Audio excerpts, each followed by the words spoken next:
আপনি কি বিশ্বাস করেন অতীত থেকে ভবিষ্যতে আসা সত্যিই সম্ভব? ১৯৫৪ সালের এক তপ্ত জুলাই মাসে জাপানের টোকিও বিমানবন্দরে এসে নামেন এক অদ্ভুত ভদ্রলোক।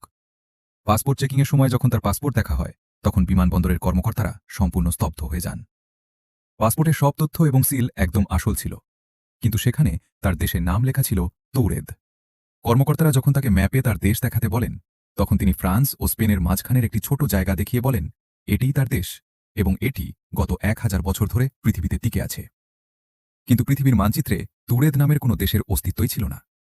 পুলিশ তাকে জেরা করার জন্য একটি হোটেলের ১৫ তলার একটি সুরক্ষিত কক্ষে আটকে রাখে, যার দরজার বাইরে কড়া পাহারা ছিল।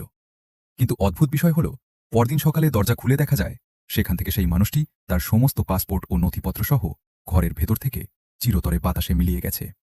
জানলা দিয়ে পালানোরও কোনো উপায় ছিল না। অনেকেই মনে করেন সে অন্য কোনো প্যারালাল ইউনিভার্স বা সমান্তরাল পৃথিবী থেকে ভুল করে আমাদের